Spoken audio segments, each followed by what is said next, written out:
ये जो 2026 है, एक नया साल, हम लोग पिछली साल भी मिले थे, फिर मिले हैं। एक जीवन का उद्देश्य है। आप सब यहाँ लाइब्रेरी में आ रहे हैं, पढ़ रहे हैं। पढ़ने के साथ अपने जीवन का एक उद्देश्य होगा। हम लोग राजनीति करते हैं तो राजनीति में एक लक्ष्य होता है, चुनाव जीतना। एक टारगेट बनाते हैं, इस पे काम करते हैं हम लोग। उसी के लिए ताना बाना बुनते रहते हैं पूरे 5 साल कि कैसे मुझे ज़्यादा वोट मिले, कैसे जनता की सेवा हो। मगर अंतिम लक्ष्य चुनाव जीतना है। आप लोगों का भी अंतिम लक्ष्य होना चाहिए कि हमें इस क्षेत्र में आगे बढ़ना है, हमें ये कंपटीशन पास करना है। उस कंपटीशन के लिए क्या कठिनाई है, लाइब्रेरी में अगर वाईफाई नहीं है, ठंड बहुत लग रही या बैठने में दिक्कत कोई आ रही, किसी भी प्रकार की कोई समस्या, तो आप मुझसे कहिए। मगर जब साल में कोई रिजल्ट आए तो बड़े बड़े स्कूल, बड़ी बड़ी कोचिंगें होर्डिंग लगाते हैं कि हमारे 10 बच्चे दरोगा हो गए, 5 बच्चे लेखपाल हो गए, 2 बच्चे ये हो गए। मैं चाहूँगा कि सुरेंद्र वर्मा और नगर पालिका इन बच्चों की होर्डिंग लगाए कि मेरी लाइब्रेरी के बच्चे आज इस मुकाम पर पहुँचे हैं, आगे बढ़ने। इसलिए आप सब बड़ा मनोयोग से पढ़ें और ये नहीं कि आज सोचे ये फिर कल सोचे ये। टारगेट बना के लक्ष्य, एक लक्ष्य होता है जिसको जब मन में लक्ष्य, इसे पढ़ना तो हाई स्कूल इंटर ये में भी हम भी किए हैं। वो पढ़ना अलग चीज है, लक्ष्य होना चाहिए और एक अपना हुनर होना चाहिए। 2 चीजों पे हमें काम करना है। हुनर, ये रंगोली बनाना, किसने बनाई है रंगोली? है? ये आपका हुनर है। ये पढ़ाई से कहीं से कम नहीं है। आप अच्छी पेंटिंग करेंगे, पेंटिंगें 20-20, 25-25 हज़ार की बिकती हैं। इसी ग्राउंड में पेंटिंगें लगती हैं, साल में एक बार है, हमने खरीदी। ऐसे तमाम चीजें हैं, अनगिनत चीजें हैं। आप मानिए पहले घर में अचार बनता था, घर में अचार भी नहीं मिलता, बाहर से आता है।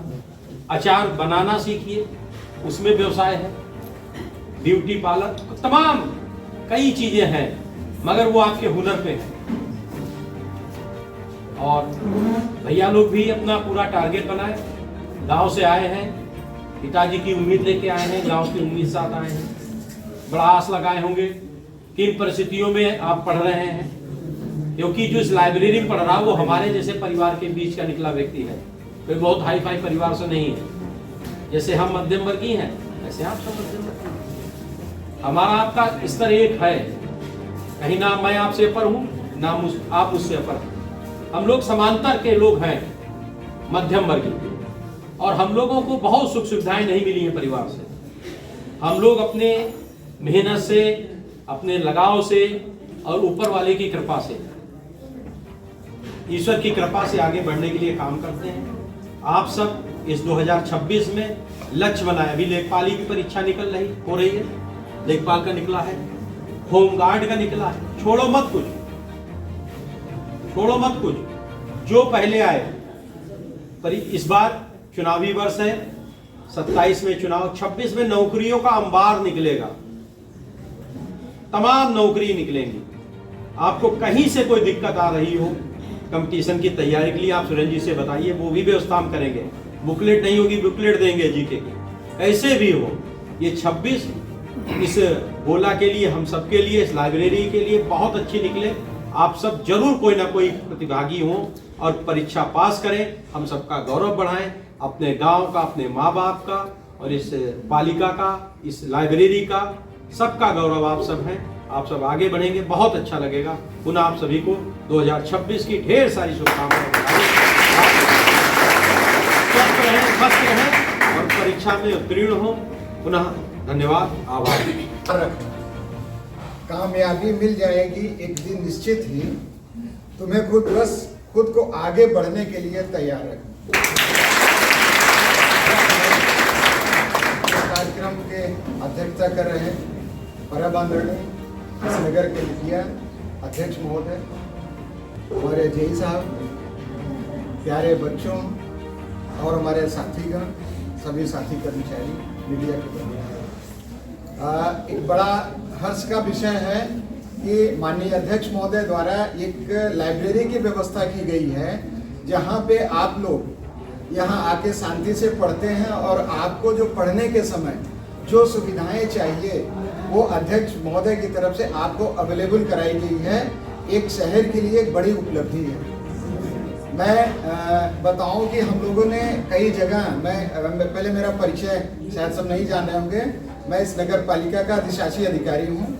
मैं पिछले कई नगर पालिकाओं में होके आया हूं, लेकिन वो कई जगह मन में आया कि ये करूं, लेकिन वो माहौल नहीं मिल पाया, व्यवस्था नहीं मिल पाई। कोशिश तो बहुत किया गया, कभी जगह नहीं मिले, कभी फंड है तो जगह नहीं मिली, और जगह मिली तो फंड नहीं मिली। और ये मुझे पहली नगर पालिका मिली कि जहाँ इतने सारे बच्चे आके यहाँ पढ़ रहे हैं। तमाम जगह घरों में कुछ समस्याएं होंगी, किसी के पास होगी कि जगह है लेकिन इतने लोग हैं कि वहाँ शोरगुल में पढ़ नहीं पाते हैं। किसी के पास आर्थिक स्थिति के कारण वहाँ पे ये स्थिति हो रही है कि उनके पास सेपरेट रूम नहीं है पढ़ने के लिए। अगर कहीं है तो फिर दो बच्चे जैसे आपस में बैठते हैं तो एक दूसरे से बातचीत करते हैं और अपनी चीज़ें जो इनके पढ़े हैं और आगे को बताते हैं, आगे वाले से सीखते हैं। तो कुछ चीज़ें इससे हम लोग अच्छा ज्ञान अर्जित करते हैं। तो वो सारी चीज़ें यहाँ आप लोगों को मिली है। इसके लिए मैं अध्यक्ष महोदय को बहुत बहुत बधाई देता हूँ और आप लोगों के लिए भी हमारी शुभकामनाएं हैं कि आप लोग बढ़िया सा एक माहौल मिला है तो आगे बढ़िए।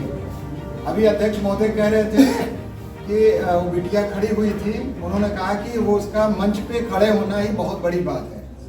हम लोग भी जब पढ़ते थे तो बिल्कुल ऐसे ही था, पीछे कहीं बैठते थे, कहीं आगे बैठते थे। हालांकि मेरी स्थिति ये नहीं थी, मैं पहले से तीसरे चौथे बेंच पर ही बैठता था, मैं पीछे कभी नहीं बैठा जो भी रहा।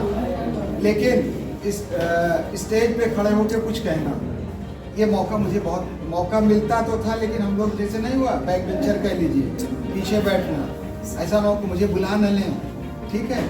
लेकिन आज मैं यहाँ हूँ तो मैं कितनों छिपूंगा तो ईओ को हर आदमी तो पहचान लेगा ना। अब मैं छिप नहीं सकता हूँ, मुझे बोलना ही पड़ेगा जो भी बोलूँ। इसलिए हमेशा अभी से ये रखिए कि आपको आगे आना है, आपको बढ़ चढ़ के बोलना है। तो जब आप अभी से ये आदत में आ जाएगी तो बिल्कुल ऑटोमेटिक आपके व्यक्तित्व में निखार आएगा। दूसरी चीज़ मैं विशेष रूप से कह रहा हूँ कि अध्यक्ष महोदय ने ये सब आप लोगों के लिए किया। अब आप लोगों की भी तो कुछ जिम्मेदारी बनेगी कि अध्यक्ष जी के लिए करें, है कि नहीं। मैं राजनीति की बातें बिल्कुल नहीं करूँगा, लेकिन कुछ ऐसी चीज़ें करूँगा कि जब आपकी मंशा है कि हमारा शहर साफ सुथरा हो, हमारे यहाँ के लोग बीमार ना हो। अभी सबसे ज़्यादा खुशी मुझे तब मिलती है कि जब मेरे परिवार में कोई बीमार नहीं हुआ। आप समझ रहे हैं कि कोविड का समय चला, डेंगू का समय चला ना, महामारी और बीमारी जो अभी फैल रही है, तो इन सब चीज़ों से ये खुशी होती है ना कि मेरे परिवार में नहीं सब ठीक है, उनके यहाँ वो बीमार हुए। लेकिन मैं बताऊं कि आपके अध्यक्ष महोदय एक दिन ये कह रहे थे कि यो साहब मैं बड़ा खुश हुआ, मुझे बहुत अच्छा लगा, इस बार हमने सफाई कराई और दवा स्पेशली मैं लखीमपुर से जाके जांच करके चेक करके लाया और वो पूरे शहर में डलवाए। हमारे यहाँ एक डेंगू के पेशेंट नहीं मिले। ये आपके मुखिया, आपके गार्जियन इस सोच के साथ चल रहे हैं तो आपकी जिम्मेदारी और बढ़ जाती है। अब जैसे अब हमारे यहाँ एक नया अभियान चला है, डोर टू डोर कूड़ा कलेक्शन। होता क्या है कि कूड़ा घर से आया और हम एक जगह इकट्ठा कर दिए, ठीक है। अब यही तमाम चीज़ें अगर एक साथ इकट्ठा कर दो वो कूड़े का ढेर होगा। अब हम लोग कर क्या रहे हैं कि हर वार्ड में अपनी गाड़ियाँ भेज रहे हैं और गाड़ियों में 4 डस्टबिन लगे हुए हैं, गीला, सूखा और खतरनाक और डोमेस्टिक वेस्ट। ये 4 वेस्ट मुझे लगा सबको भी पता नहीं होगा, मैं बता दूं कि गीला कचरे में जो ऐसी चीज़ें जो प्रकृति ने, सीधा से समझो, जो प्रकृति ने बनाई है और वो सड़ जाएगी, वो गीला कचरा है। सूखा कचरा वो है जो हम लोगों ने बनाई है, मानव निर्मित है, मशीनी से निर्मित है। प्लास्टिक हो गया, लोहा हो गया, ये सब चीज़ें जो सड़ने वाली चीज़ें नहीं, वो सूखे कचरे में आएंगी। और हैजार्डस वेस्ट वो होता है कि बैटरी हो गई, दवाओं की चीज़ें ऐसी हो गई जो नुकसान करती है, सिरिंज वगैरह हो गया। और दूसरी चीज़ घरेलू डोमेस्टिक में डायपर वगैरह हो गया, जो बच्चों के डायपर वगैरह वो भी तो कूड़ा है। ठीक है, हम लोग जहाँ कुछ वार्ड हमारे ऐसे हैं कि वहाँ कोई जगह नहीं है, कुछ वार्ड है कि बिल्कुल किनारे पे हैं, तो वहाँ पे इस तरीके की चीज़ें बाहर फेंक देंगे। लेकिन जहाँ हम लोग बैठे हैं उसके इर्द गिर्द ना तो कोई खेत है, ना कोई बाग है, ना कोई ऐसी जगह है गंदी जगह को वहाँ फेंक दें, ये तो बिल्कुल साफ सुथरा है। तो हम लोग उसकी भी व्यवस्था कराए हैं कि डोमेस्टिक हैजार्डस वेस्ट जो निकल रहा उसकी भी, और नैपकिन डायपर वगैरह उसकी भी। तो आप लोगों से अनुरोध हमारा ये है कि आप लोग अपने अपने घरों से और एक एक बच्चे 10-10 लोगों को कम से कम बता दें। और अगर ऐसे करेंगे तो ये शहर बिल्कुल साफ होगा। गीला कचरा, सूखा कचरा, 2 डस्टबिन। आप 4 डस्टबिन मत रखिए, सिर्फ 2 डस्टबिन अभी घरों में रखवाइए। और अगर हो सके तो गीले के लिए हरा और सूखे के लिए नीला डिब्बा डस्टबिन यूज करिए। अगर नहीं है तो आप कोई डिब्बा, जैसे हम लोगों के यहाँ पेंट के तमाम डिब्बे होते हैं, आप पेंट के डिब्बे यूज कर लीजिए। गीला कचरा सूखा कचरा दोनों डिब्बे में, अब इसे अपनी आदत में डाल लीजिए। यहाँ मैं देख रहा हूँ आप सब कर रहे हो, ये सब आप ही की चीजें हैं, ये सारी आप ही की चीजें हैं, ये आप रह रहे हो, ऐसे आप अपने घर में रहते हो। तो आप घर में सबको मोटिवेट करिए कि कचरा इधर उधर नहीं फेंका जाएगा, कोई ऐसी चीजें हैं डस्टबिन में डालिए। जब हमारी गाड़ी जाए तो आप उस कचरे को हमारी गाड़ी में डलवा दीजिए। ठीक है, अब आप कहोगे कि साहब हमारे बगल में तो खाली प्लाट है, हमने तो उसमें फेंक दिया। आप भी तो यही करोगे, इस कचरे को ले जा कहीं ना कहीं फेंकोगे। आपका सवाल तो यही होगा? नहीं, आपका सवाल जरूर है, लेकिन हमारा जवाब वो नहीं होगा। हमारा जवाब ये है कि गीले और सूखे कचरे के लिए हम लोगों ने व्यवस्थाएं करी हैं। गीले कचरे से हम खाद बनाते हैं और कंपोस्ट पिट बनवा दिए हैं, एक गड्ढा खोद के और उसके किनारे किनारे दीवार बना के उसमें हम सारे कचरे डाल देते हैं। गीला कचरा सबको पता है, तमाम हम अपने घरों में भी कर सकते हैं कि गीले कचरे को रख देंगे, धीरे धीरे करके वो सड़ जाएगा तो वो खाद बन जाएगा। पहले के ज़माने में ऐसे ही होता था कि किसान जो है एक जगह जितना भी होता था वही डालते थे गड्ढा खोद के, उसके बाद जब खेती का समय होता तो निकाल के उसको ले जाके वहाँ फैला देते थे, अपने खेतों में डालते थे, वो खाद होती थी। सूखा कचरे का हम क्या करते हैं? सूखा कचरे का हमारा प्लांट लग